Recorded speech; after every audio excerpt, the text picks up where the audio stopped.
It's been interesting to see that the left flank has been fighting on the issue of this reconciliation bill. Bernie's bill. He was largely responsible for it. $3.5 trillion. It's got a number of amazing things in there. You have, obviously, there's a group in the Senate, including Manchin and Sinema, who want to kill the thing. And then you also have members of the House. That number has been whittled down, believe it or not, all the way to 9. My guess is there would have been a much bigger faction than that, maybe 20 or 30 that wanted to kill it. It's been whittled down to 9. There's some reports that of the 9, many of them have buckled. There's only maybe a handful of holdouts. But let me explain to you. I'm going to give you the whole process, what's likely to happen, and the details that we just got, because the House actually passed the $3.5 trillion reconciliation bill.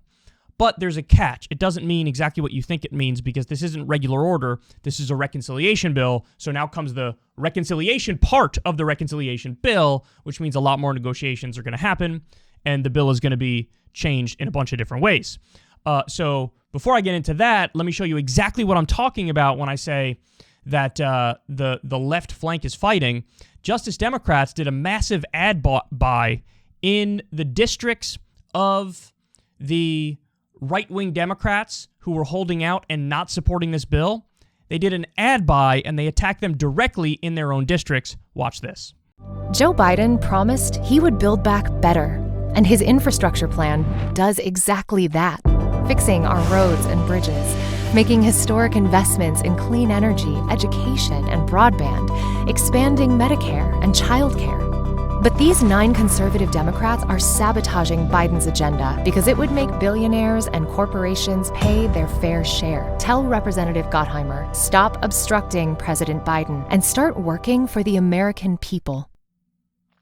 Now, so pressure was applied on them, and Pelosi even sided with the left flank on this and tried to whip them into line. And then, like I said before, the House has officially passed the $3.5 trillion budget resolution. Common Dream says, Pelosi runs over right-wing Dems as House approves $3.5 trillion budget blueprint. Progressives say their position has not changed. Bold reconciliation package comes first, and then watered-down bipartisan infrastructure plan.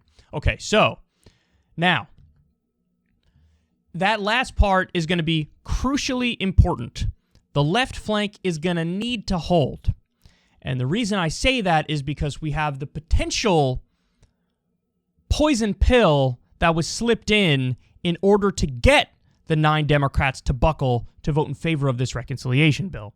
So what do I mean?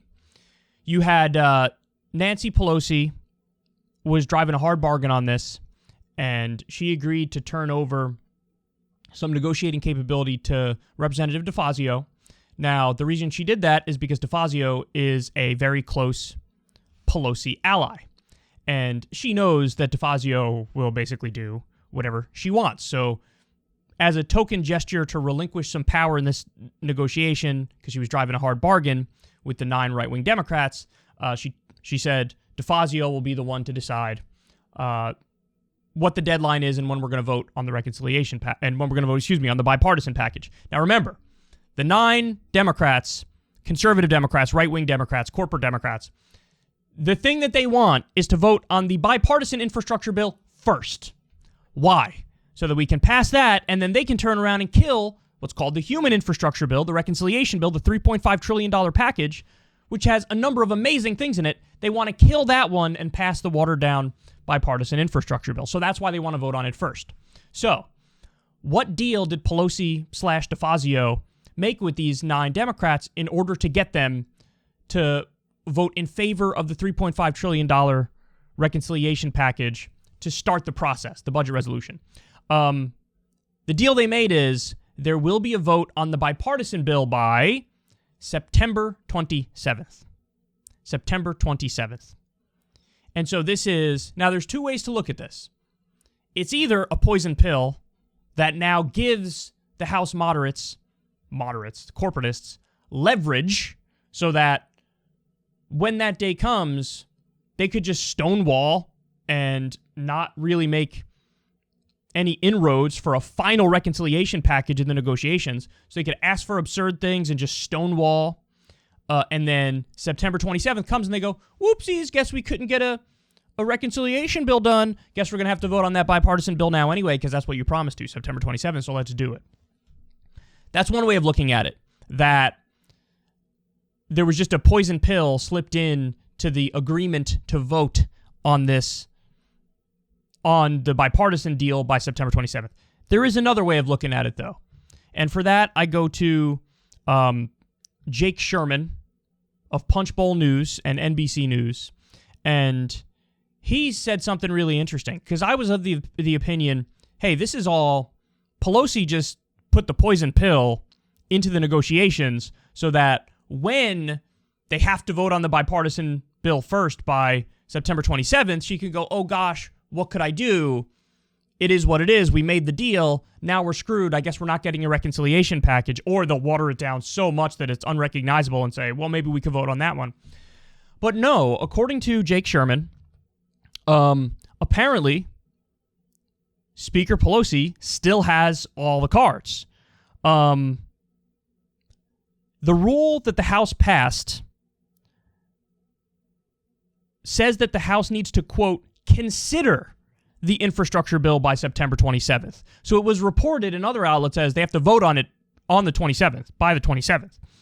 But no, it says the language actually is, quote, consider the infrastructure bill by September 27th. So that just means you have to begin the process.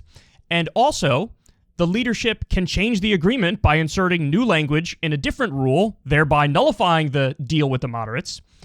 And now this would require a House vote, but Pelosi only needs 218 votes to get it done, and reporting is she has that.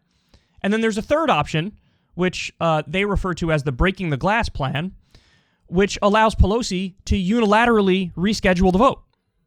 It's called the timeout authority, and Pelosi can, quote, postpone further consideration of a measure in the House to such time as may be designated by the Speaker. This was designed for emergency situations, but like any rule, can be applied however the majority wants.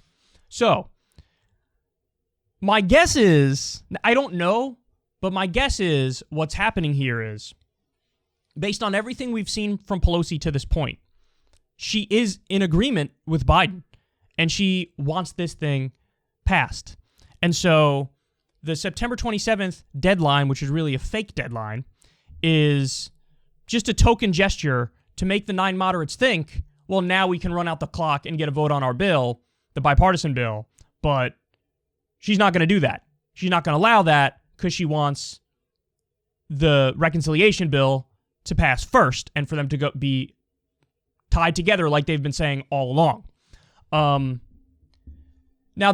so it depends how cynical you are, how you want to interpret that. Is Pelosi going to use the September 27th deadline to say, what could I do? I guess we got to pass the bipartisan one first, therefore basically killing the reconciliation bill.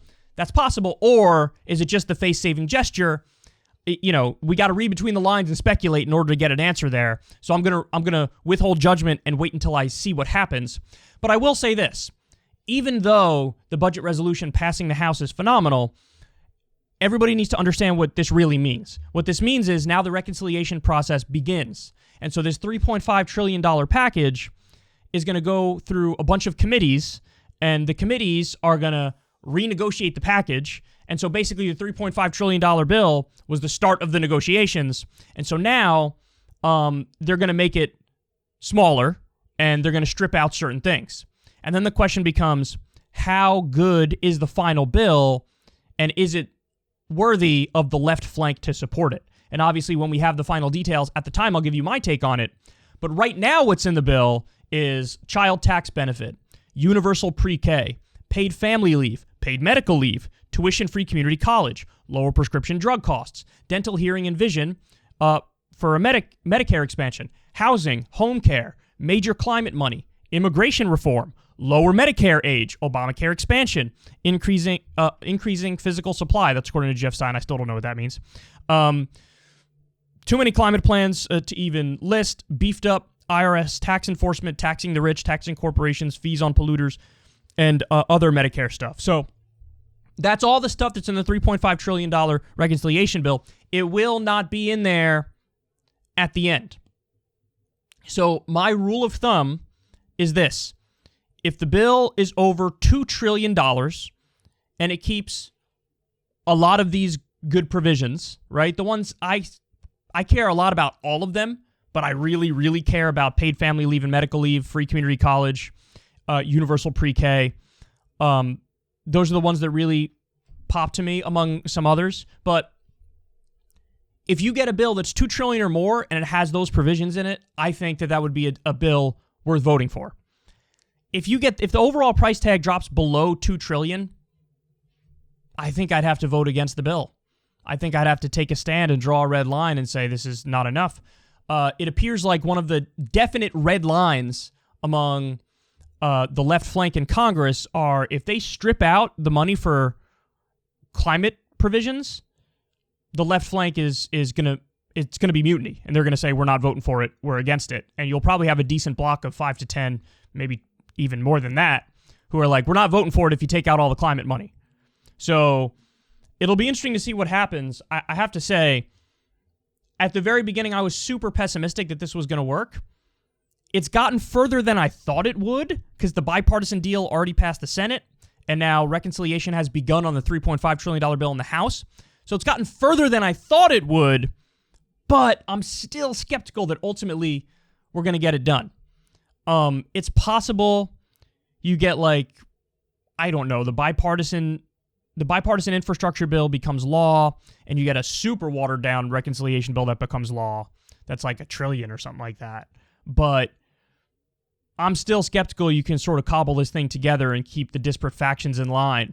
But I will say again, to this point, I'm amazed at how far it has gotten. I didn't expect the bipartisan infrastructure bill to pass the Senate. It did. And I definitely didn't expect Pelosi to keep them all in line to even begin the reconciliation process on the $3.5 trillion. She did. She was able to keep them in line. So we'll see if that's a poison pill in there with the September 27th rule. Maybe it is, maybe it isn't. And we'll see what the final bill looks like. But obviously, I hope for as good of a bill as humanly possible. And I hope that these negotiations go a little bit more in agreement with the left flank. I don't want the third way people and the New Dem coalition and the corporate Democrats and the right-wing Democrats to have their way with this and strip it down to bare bones. And then,